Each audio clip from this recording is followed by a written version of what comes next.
A sniper armed with a 2-meter-long PTRS-41 anti-tank rifle. What happens when that hits a human body? From 2 kilometers out, he tears through an armored vehicle and takes down elite US snipers hiding in the grass. They had no chance to fight back, even though the Americans bragged they could light a match from 1,500 meters. After a dozen rounds, these so-called elite snipers couldn't even figure out where he was firing from. Today, I'm breaking down Sniper, Ghost Shooter for you. The 12th of January, 2016, northern Syria. Terrorists on a boat are about to execute American hostages on the riverbank. They picked a scenic spot so they could upload the entire execution video online. It is meant to boost morale for the insurgents, but the Marine Corps isn't letting that happen. A sniper team has been lying in position for hours, just waiting for the green light. They're ready to take out every target, but then something nobody expected happens. The militants hand the knife to a 10-year-old girl. Brandon freezes in complete shock. What is he supposed to do now? The kid's eyes are filled with terror. She is staring at a living person and can't bring herself to do it. The moment the knife hits the ground, Major Miller screams over the radio, "Take the shot, take the shot." But Brandon can't pull the trigger, like he is paralyzed. His spotter shifts his aim and fires instead. He misses the target and triggers total chaos on the ground. By the time the rest of the team reacts, half the militants have already escaped if the team leader hadn't called in an Apache helicopter. The chopper locks them all up with thermal imaging and mows them down with no survivors. The team leader finishes off the last one himself, but the hostages are dead, and before Brandon can process it, a new mission drops. The team is sent to Georgia to protect a critical natural gas pipeline. This pipeline is Europe's energy lifeline, and it has been hit repeatedly. Engineers are getting sniped, sections are getting bombed. The guy behind it all is a ghost sniper named Gazakov. Word is he trained with British Special Forces, and his marksmanship is off the charts. He is a master of camouflage and guerrilla tactics. Nobody's ever seen his face, but everyone knows when he shoots, someone dies. Every target he has gone after has ended up dead, and here is the worst part. Gazakov carries a World War II relic, a PTRS-41 anti-tank rifle. The gun is 2 meters long, weighs 20 kilos, and fires rounds the size of eggs. It can punch through tank armor thicker than a bathtub. The team's mission is to protect a visiting oil executive and kill this ghost. The next morning, the executive's convoy rolls out on schedule. Brandon and his teammates are hidden in the grass along the road. A drone circles overhead. Georgian military bomb disposal trucks lead the convoy. 2 kilometers away, Gazakov lies in position with his 2-meter PTRS-41, waiting for his prey. Down the hill, Brandon and his spotter are locked onto the convoy's path. Suddenly, they spot a glint 2 kilometers ahead, but before they can radio it in, a deafening crack splits the air. A 14.5mm armor-piercing round slams straight into the executive's armored car. The heavy armor tears open like paper, the vehicle flips, and smoke pours out. Then militants hidden all around open fire with AK-47s. Georgian soldiers bail out and return fire. It is total chaos. The sniper team scans every hillside with their scopes, but there is not a single trace of the shooter. This ghost sniper is like he is actually invisible. A second later, the team's best camouflage expert gets his head blown off. Everyone's stunned. They haven't even seen the guy. 2 elite operators down, and they still have no idea where he is. Does this guy have X-ray vision?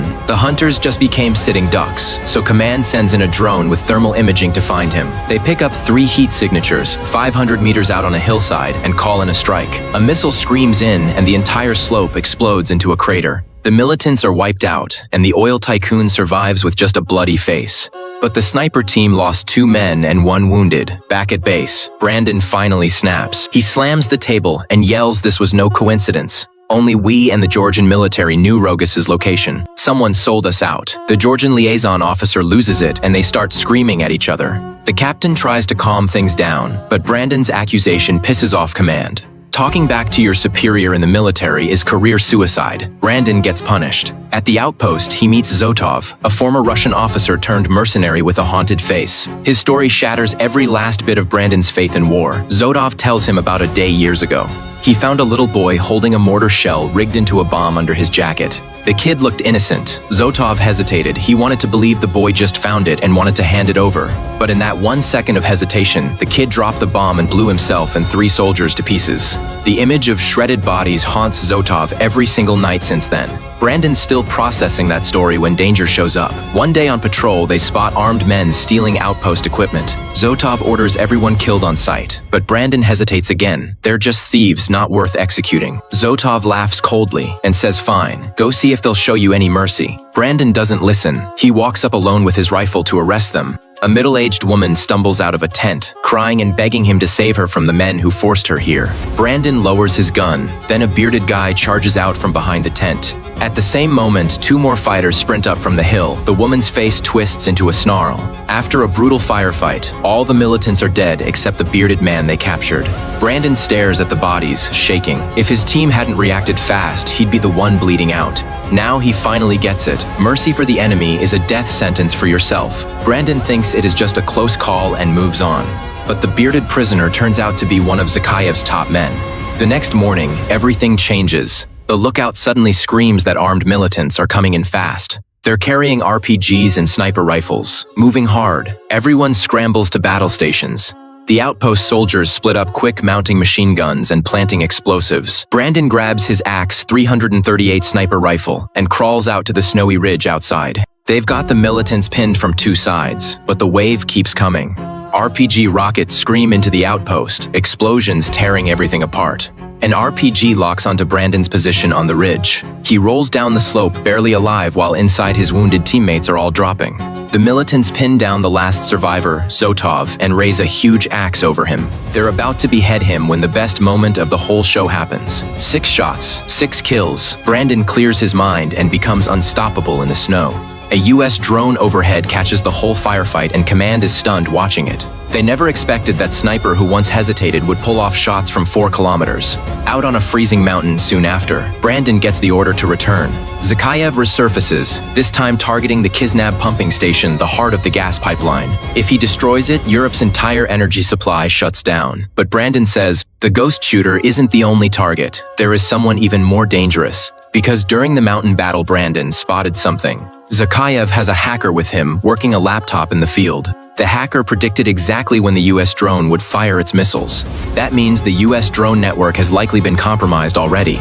But the commanding officer dismisses it completely. Our drone network is top-level encrypted, she says. Terrorists don't have that capability. She doesn't even bother running a security check. She just sends the sniper team out again to escort the oil tycoon. Her overconfidence is about to put the entire base in serious danger. But he underestimated greed and the enemy's cunning. Zakhaev's hackers had already exploited a leak in the Georgian military network and hijacked the drone feed. The convoy escort mission began. The sniper team hid in the trees while the drone circled overhead. Everything looked normal, but every detail the drone captured was being intercepted by the terrorists. Zakhaev gripped his 93 tactical sniper rifle, his eyes locked on the American convoy. A sharp crack broke the silence. One soldier dropped instantly, then another, then another. The sniper team found nothing, but their own position was now exposed on satellite. Every shot took another life. Brandon suddenly realized the GPS trackers in their body armor had been hacked. The team ripped off their vests, finally giving them a chance to breathe. The squad took heavy losses again, and Zakhaev vanished into thin air. He disappeared without a trace. Even the captain warned command that the drone system was compromised, but the Co refused to listen. She dismissed the warning completely and kept making decisions with her eyes closed. 2 days later, intel came in that Zakhaev was planning to hit the pipeline facility in Kobilady. Major Miller had no choice but to deploy the entire team to intercept. Halfway there, Brandon realized something was off. If all the elites left base, who was guarding it? The gas facility was now wide open. This was obviously a diversion. Sure enough, the moment the team left, armed fighters surrounded the oil base. They grabbed RPGs and hammered the facility. The base guards were no match for Zakhaev's men. The Co finally realized her mistake. She ordered command to shut down all drone activity immediately. But the militants had already breached the gate. The base was about to fall. Then the sniper team doubled back, and without the drone feed feeding intel to the enemy, the fight turned. Brandon and his team cut through them like nothing. Suddenly, Brandon spotted a faint glint in the grass ahead. The so-called ghost sniper was killed by an American soldier. With their leader dead, the militants scattered. The fighters fell apart. With no one in command, the Kisnab pump station was finally secure.